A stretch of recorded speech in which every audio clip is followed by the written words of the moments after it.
35 minutos, faltan 25 minutos para las 10 de la mañana. Nos encontramos precisamente al frente del licenciado Emilio Rodas, quien es el viceministro del Régimen Interior y Policía, con quien vamos a conversar de varios temas puntuales en cuanto respecta a la actividad de esta cartera de Estado, que indudablemente de una u otra forma ha estado realizando trabajos inherentes a situaciones que se dan en esto que es la libertad, que indudablemente es tan fundamental. Pero sin embargo, el ministro de Gobierno, un saludo especial antes, viceministro, ¿cómo está? Un saludo, un gusto como siempre estar en la radio de los periodistas, prácticamente en mi casa, siempre me dieron las puertas para venir acá antes de ser autoridad, cuando lo he sido, cuando no lo he sido, y eso muestra el pluralismo de esta radio y por supuesto expresa también el cariño que siempre a la radio de los periodistas. Gracias, viceministro, un gran amigo, parte de la familia, y ojalá que este 2021 indudablemente sea de quienes luchan por la realidad y la legalidad de los derechos. Y ahí está ese nombre, ese rótulo de Emilio Rodas. Bien, viceministro, decíamos, el ministro estuvo junto a usted reunido con autoridades departamentales en el objetivo de anunciar una cumbre, una reunión convocada por el ministro de Salud y coadyuvante el ministro de Gobierno y su viceministerio. ¿Para qué? Para ver y dar a conocer políticas serias en cuanto respecta a esto de la pandemia del COVID-19, del rebrote de esta pandemia. Así es, ayer se ha anunciado, la creación o la constitución de un comité de incidencias que involucra a varios ministerios, por supuesto el Ministerio de Salud a la cabeza, que es el que encabeza esto, el Ministerio de Gobierno, Ministerio de Defensa, Ministerio de la Presidencia, ¿sí? Todas las instancias gubernamentales que hacen un trabajo transversal. Es importante. El coronavirus hay que combatirlo desde la perspectiva de la salud, como se lo está haciendo hasta ahora, es decir, ya se han importado pruebas mucho más eficientes y de mucho más rápido resultado para poder tener la disposición de dos componentes que son claves, o tres componentes yo diría que son claves en el manejo de la crisis. Uno es el sector salud, no el sector salud. Usted sabe que en el anterior ciclo de la pandemia, el sector salud fue uno de los mártires del primer ciclo, porque nuestros médicos, nuestros enfermeros, nuestro personal paramédico, nuestro personal de servicio en los hospitales se vio expuesto. La gente tenía que ir a atender con bolsas de basura en los pies, con bolsas de basura en la cabeza para poder protegerse, porque no tenían la más mínima cobertura en cuanto a equipos de bioseguridad. No tuvieron nunca respaldo de ningún tipo de materiales. Entonces, a este sector se lo está priorizando y se lo está dotando de recursos. Pero también, en el anterior ciclo, la policía boliviana fue uno de los sectores jugó un papel importante, sí, pero a la vez fue un sector muy golpeado por la pandemia. Tuvimos más de 5.700 casos dentro de la policía, 180 uniformados murieron. 180 uniformados murieron durante el año, precisamente por las mismas razones, una débil cobertura en cuanto a equipos de bioseguridad, una pésima gestión de la atención en la enfermedad, porque prácticamente la policía se vio sola en esto. Sí. La policía se vio sola, la Caja Nacional abandonó a la policía, ni siquiera las pruebas fueron puestas por la Caja Nacional.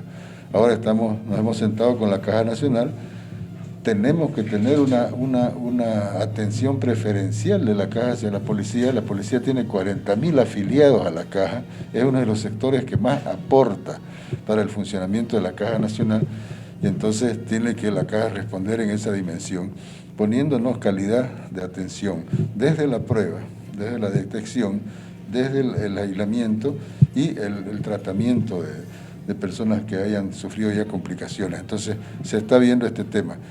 Esos temas se lo está viendo el Comité de Incidencia. Las Fuerzas Armadas también están convocadas a partir del Ministerio de Defensa, Defensa Civil, a participar de todos los operativos que se hagan de aquí en adelante, porque tenemos que tener un desplazamiento masivo. Naturalmente. Tenemos que tener un desplazamiento masivo en detección.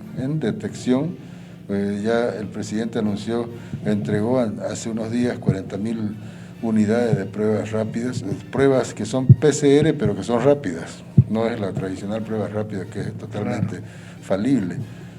Pero tenemos la otra, una dotación de más de 1,5 millones de pruebas que ya está en camino, que está en curso y que también va a ser entregada a las diferentes instancias para que se hagan pruebas masivas. Uno de los grandes problemas que tuvimos en el anterior ciclo fue que no contamos con pruebas de laboratorio, con pruebas clínicas, pruebas de diagnóstico, para poder identificar a tiempo a los infectados. Estos infectados caminaron, se movieron por todos lados y dieron un alto nivel de contagio. Entonces esas diferencias estamos viendo ahora. Este Comité de Incidencias también está gestionando y ya concretó la compra de vacunas de 5.200.000 de la vacuna china y de otros 4 tipos de variedades de vacunas que van a llegar a cerca del 90% de la población. Entonces, se está enfrentando el coronavirus desde la prevención. No queremos que nuestros soldados anticoronavirus, que son los médicos, que son los policías, que son los militares, estén expuestos y debilitando su capacidad de combate frente a este enemigo. Por eso es que les estamos dotando de elementos de bioseguridad, pruebas rápidas, equipamiento, insumos. Inmediatamente se les dota de un kit de medicamentos para que reviertan el desarrollo del virus. Entonces, todos estos temas se están viendo desde el Comité de Incidencia. Seguramente en los próximos días el Ministro de Salud va a anunciar medidas estructurales para atacar de manera masiva la propagación del virus, pero es importante que en esta instancia se coordine y se articule, tanto en lo nacional como en lo subnacional. Ahora, viceministro, este comité de incidencia no estaría completo con los actores principales regionales. ¿Quiénes son? Indudablemente las gobernaciones y los municipios. Estas autoridades, lastimosamente, de un tiempo a esta parte, han dado a conocer en forma permanente que el único culpable de estas situaciones de alejamiento, de dejadez, es el gobierno central, por la falta de ítems, por la falta de insumos, de medicamentos, de neumismos, de las mismas situaciones de bioseguridad, pero jamás han indicado que se les dota, pero no hay una reacción inmediata y un resultado positivo que puedan dar esto. Lo que hay que sacar del contexto, porque es demasiado perverso, es el manejo político partidario de la crisis sanitaria. La crisis sanitaria es una emergencia nacional y nosotros esperamos que las instancias subnacionales estén en esa línea, que entiendan que lo partidario, lo político, lo iremos a jugar en las elecciones del 7 de marzo, veremos, la gente verá quién es el mejor gobernador, quién es la mejor alcaldesa de la ciudad de Santa Cruz, de donde sea, pero la crisis sanitaria es ahora, la crisis sanitaria, y merece los esfuerzos de todos de manera desinteresada. Es decir, nosotros no vamos a despreciar ningún tipo de contribución que pueda hacer un gobierno municipal o un gobierno departamental, pero también vamos a exigir que todos cumplan con sus obligaciones. Todos cumplan, hay atribuciones específicas que tiene el gobierno municipal, hay atribuciones específicas que tiene el gobierno departamental, el gobierno central igual, y cada uno tenemos que cumplirla. Cada uno tenemos que cumplirla y quitemos de la cabeza del funcionario público, porque cuando estamos en función pública somos servidores públicos, quitemos de la cabeza el color partidario. Entendamos que este tema es más grave que el resultado de las elecciones del 7 de marzo, es más importante para todos. Entonces estamos en una etapa crítica del rebrote, tenemos que tomar acciones estructuradas y estructurales, acciones coordinadas que nos permitan seguir funcionando y darle respuestas a la población. No es bueno que se tomen acciones aisladas, iniciativas sacadas de los pelos por un actor gubernamental. No, tenemos que sentarnos. Los 9 gobernadores, el presidente los ha llamado, ya les ha transmitido una línea de acción, se ha comprometido a cosas que ya el presidente viene cumpliendo hace varios días, que día a día se están tomando acciones y se está mostrando que las cosas se están cumpliendo. Pero no nos disparemos. Nosotros llamamos a la alcaldía, al gobernador, a las autoridades del CEDES, que vemos que están en una campaña, las autoridades del CEDES están en una campaña de generar pánico en la población. Están intentando generar pánico en la población y eso hay que denunciarlo. Hay que denunciarlo porque eso va a generar consecuencias en el comportamiento de la población respecto de la pandemia. Estamos todos los días escuchando a servidores públicos del CEDES que en lugar de tranquilizar y lanzar medidas que vayan a resolver el problema, están mandando resultados permanentemente asustan, lanzando mensajes que acerca de una situación que más bien debiéramos llamar a la población a la tranquilidad. Nosotros esperamos que el gobernador, que la alcaldesa de Santa Cruz, las autoridades de salud del departamento, se tomen la crisis sanitaria tal y como es un tema crítico, un tema grave que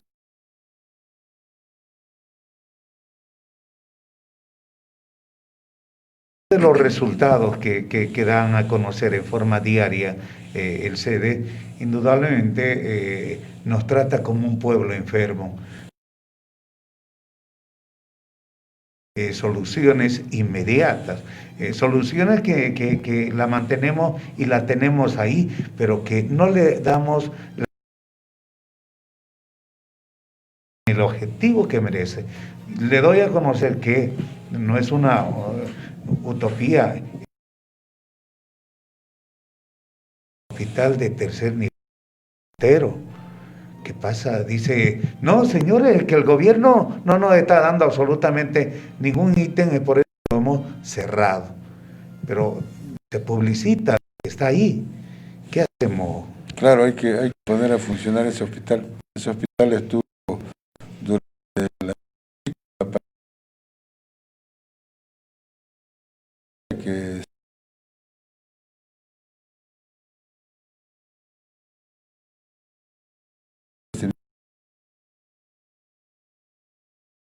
pero perjudicaron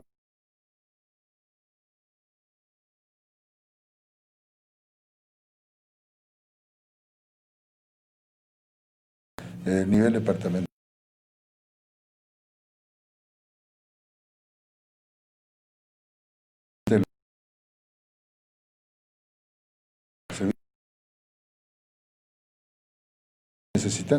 Estamos necesitando, pero así como eso, no ha mostrado ningún tipo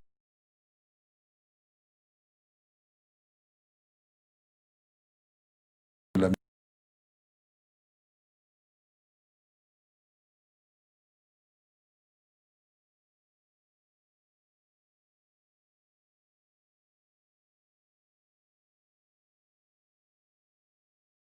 la dotación.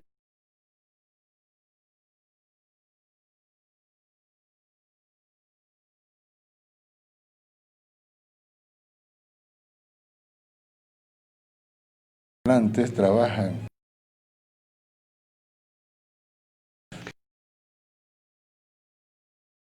el tema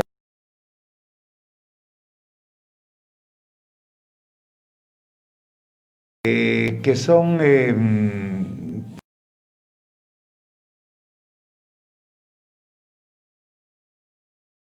sacar su carnet de identidad, cómo se puede dispersar, cómo se puede facilitar, cómo se le puede dar precisamente la garantía, porque está en sus manos, está en las manos de las autoridades, ¿para qué? Para ejercitar un proceso y llegar a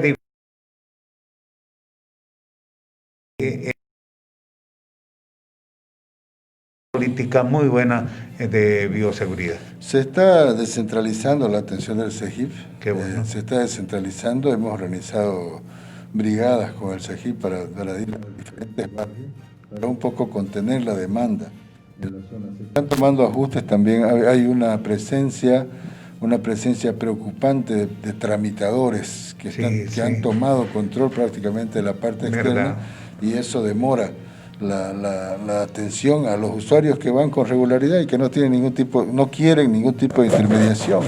Entonces, estamos tratando de dotar de los recursos humanos. Teníamos una limitación administrativa hasta el 31 de diciembre. Hoy ya esperamos que hoy, 4 de enero, se haga la apertura administrativa para que procedamos a la contratación de una mayor cantidad de personal, porque el tema no es adentro, ¿no? Claro. El tema no es adentro, el tema hay una aglomeración excesiva hacia afuera, porque cuando usted entra al lugar, su trámite personal de renovación de cédula de identidad, sea por pérdida o sea por renovación, no tarda más de 5 minutos. 5 minutos, sí. 5 minutos, entonces estamos identificando esos factores también que nos llevan a una excesiva demanda de usuarios, porque hay mucha pérdida de carnet de identidad, pérdida de carnet de identidad.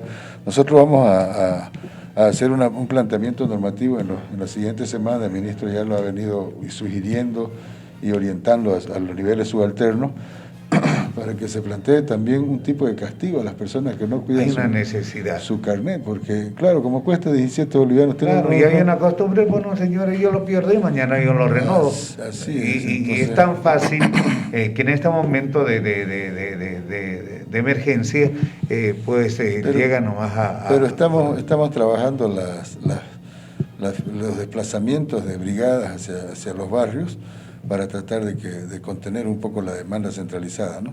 Y esta brigada la vamos a articular con el CERES y con otras instancias, para que la gente pueda recibir en su barrio su carnet de identidad sin necesidad de ir a la oficina del CERES o a la oficina del CEGIP. Entonces, son medidas que vamos a comenzar a desarrollar de manera inmediata, ¿no? Viceministro, esto de la seguridad ciudadana indudablemente es un diario expediente que va circulando dentro de las autoridades y los actores primordiales, como en la policía. Se ha notado, no digamos del incremento de crímenes, pero en estos últimos días ha habido raptos, situaciones que lastimosamente están dando, insisto, una inseguridad que preocupa a la sociedad. Que nosotros lanzamos en el mes de diciembre, mucho antes de la fiesta de fin de año, 2 operativos, uno que tenía que ver con control vial y la otra que tenía que ver con prevención del crimen en general. Se han hecho operativos, se han hecho desplazamientos, hemos tenido miles de policías, todos los que estaban en otro tipo de funciones los hemos puesto en la calle, hemos hecho una identificación, una georreferenciación de las áreas de mayor incidencia, preventivos. En estos días seguramente con el Comando Nacional vamos a dar una estadística de la reducción de casos. Estamos hablando de cerca de 5.000 y tantos casos menos con relación a 2019-2020. Entonces ha habido un impacto, pero eso debe ser sostenible y sostenido. Es decir, la capacidad de despliegue de la policía, la capacidad de persuasión o disuasión del delito como tal, tiene que ser controlado de manera permanente. Y eso pasa también con un alto nivel de profesionalización, incorporación de tecnología, el trabajo de la policía. En Santa Cruz tenemos contenido ya hace 2 años, no podemos desarrollar el VOL 110, que era un proyecto nacional, lo tenemos implementado en La Paz. En Santa Cruz no se ha construido la infraestructura necesaria para esto y eso nos está limitando. Pero este 2021 tenemos que conectar el VOL 110 y tenemos que asegurar una fuerte incidencia de la policía en cuanto a profesionalización, tecnologización y una redistribución territorial de la policía mucho más efectiva para que haya la capacidad de prevención. Claro, se hablaba en varias gestiones de que es tan importante tener una propia academia, se decía en Santa Cruz, en el objetivo de llegar a dotar de esa mano de obra calificada, especialmente al oriente del país, pero esto se puede concretizar. Tenemos que discutirlo enteramente, Yo diría que la policía se ha abierto a una etapa muy proactiva de discusión de sus roles, de su estado de situación. El ministro del Castillo hace unas 2 semanas encabezaba una primera reunión donde la policía se planteaba indicadores de rendimiento, es decir, porque hasta ahora no tenemos esos indicadores, es decir, cómo medís la eficiencia institucional en cada una de sus áreas si no has podido identificar con claridad cuáles son los indicadores, los parámetros sobre los cuales vas a medir. Ya hubo una primera reunión que la encabezó el ministro del Castillo, precisamente el BOL 110, hace unas 2 o 3 semanas, y ha sido un primer paso, pero ese es un debate que tenemos que irlo dando, y si en este debate surge la necesidad de regionalizar la formación superior de la policía o la formación de los suboficiales, sargentos, policías y clases, entonces hay que hacerlos, hay que tomar las medidas y acciones que sean necesarias para garantizarle a la población una seguridad ciudadana, una seguridad pública, una prevención del delito eficiente y un castigo, además una persecución y castigo del delito claro, y que eficiente. la policía no sea coercitiva, ¿no?, sino más bien educativa. Preventiva, hay un área, Preventiva. naturalmente que la policía tiene que tener su capacidad de coerción, tiene que tener, porque castigamos el delito, sí, o perseguimos el delito como tal, o a veces el mantener el orden público también requiere el despliegue de determinadas capacidades de contención, pero la policía debe ser una policía altamente profesional, una policía altamente científica, con tecnología, con capacidad. Hoy en día usted tiene la capacidad, usted como persona, como individuo, tiene la capacidad de saber dónde están sus hijos a partir del uso de la tecnología. Entonces la policía también debería tener esa capacidad de poder implementar todos los avances tecnológicos para prevenir el delito, para zonificar, georreferenciar las zonas, para identificar sociológicamente el espacio del delito y prevenirlo, identificarlo. Entonces, todos estos elementos los estamos trabajando de una perspectiva mucho más amplia que simplemente lo represivo, para tener una policía mucho más proactiva y mucho más respetada. Y esto no podíamos quedarlo o dejarlo más bien de lado, esto de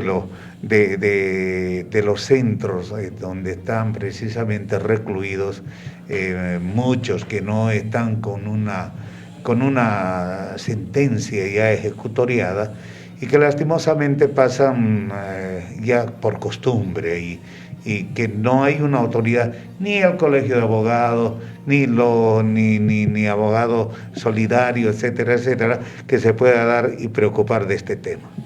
Sí, mire, los centros penitenciarios son una herida lacerante, sí, una herida sangrante dentro de la sociedad boliviana. No hemos pasado jamás a tener un régimen penitenciario como tal. Lo que tenemos es un régimen de calabozo, de encierro, de acumulación de desperdicios humanos. Las cárceles son un centro de acumulación de desperdicios humanos a la cual acarreamos a la gente y la degradamos éticamente, socialmente, moralmente. Entonces eso no puede seguir de esa manera. Nosotros tenemos cerca de 18.000 personas privadas de libertad en el país.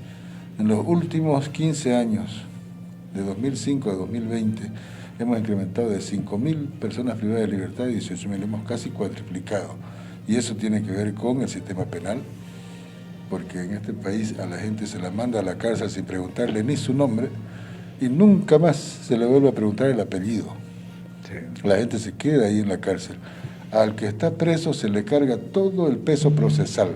Él tiene que demostrar que es inocente y no le importa a nadie si es inocente o culpable. Entonces eso tiene que cambiar, tenemos que cambiar el sistema penal.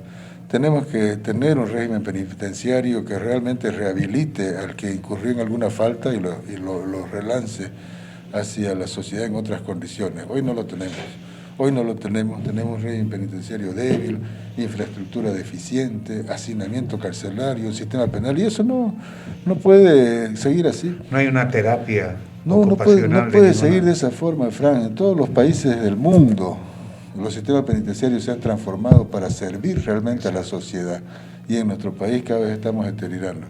Hemos construido una cárcel nueva en Riberalta, que la vamos a entregar en febrero, en enero, febrero.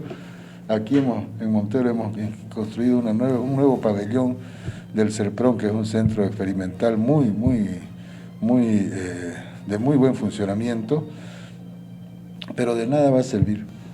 De nada va a servir. Usted se recordará que inauguramos el CERPRON en Montero cuando teníamos 300 presos en la carceleta y los sacamos a los primeros 50 y los fuimos. Hoy el CERPRON tiene 700 y en la carceleta tenemos 400. Caramba. O sea que no importa cuánto construyamos, si el sistema penal nos sigue arrojando camionadas de presos a los centros penitenciarios. Tenemos que atacar desde adentro de las cárceles cómo hacemos que estas personas se reformen, se reinstalen en la comunidad, se rehabiliten para la sociedad, pero también tenemos que atacar el sistema penal para que no nos siga mandando camionadas de personas privadas de libertad. Entonces eso es un tema estructural que debemos resolverlo por ambos lados. Ya hemos tenido acciones, medidas con la Fiscalía, con el Tribunal Supremo de Justicia, con régimen penitenciario, para ir viendo todos estos temas de manera estructural, porque así como está, no funciona ni va a funcionar. Somos como una vergüenza internacional en régimen penitenciario y no podemos seguir en ese camino. Estos 5 años del presidente Arce nos tienen que servir para transformar estructuralmente el régimen penitenciario y ponerlo al servicio de la sociedad, y no que sea como hasta hoy la Universidad del Delito. Naturalmente, es el mejor deseo para este 2021, además que están en menos de 3 meses en el gobierno, se está notando la transformación, pese a que se ha tenido que heredar un año los horrores, los terrores, el temor, la agresión, en fin, situaciones que ha lastimado la vida democrática, que durante un año, eso ya vamos a hablar con un abogado dentro de algunos minutos, respecto a un juicio de responsabilidades de la anterior presidenta del Estado. Bien, viceministro, le agradecemos infinitamente, usted lo ha dicho, esta es su casa, deseamos todo lo mejor en cuanto respecta al trabajo que está emprendiendo, lo conocemos muy bien, lo va a hacer muy bien, y aquí están los amigos de siempre empujando ese carro. Es muy emocionante para mí estar aquí en la cabina de Radio Expresión. Usted sabe, Frank, que ustedes fueron baluarte de la recuperación democrática, no con una asimilación partidaria, sino como defensores de la libertad y la pluralidad. Eran una de las durante este año ha sido uno de los pocos medios de comunicación que le dieron micrófono al pueblo, que dieron micrófono a la gente para que venga y combata de las ideas, porque eso es lo que tenemos que buscar como bolivianos, como sociedad. Tenemos que defender nuestro derecho a expresarnos, y por eso la radio expresión es para mí, para los que somos del pensamiento democrático, libertario de nuestro pueblo, es una radio estratégica, y le agradezco. Yo le decía, estoy emocionado de venir aquí ya como autoridad, porque durante el año del abismo oscuro de la democracia estuvimos acá como combatientes de la libertad. Días antes, ¿no? Bueno, le agradecemos nuevamente. Son las 10 de la mañana con 4 minutos, Pedro. Nos vamos a un corte, luego retornamos con más de Sala de Prensa.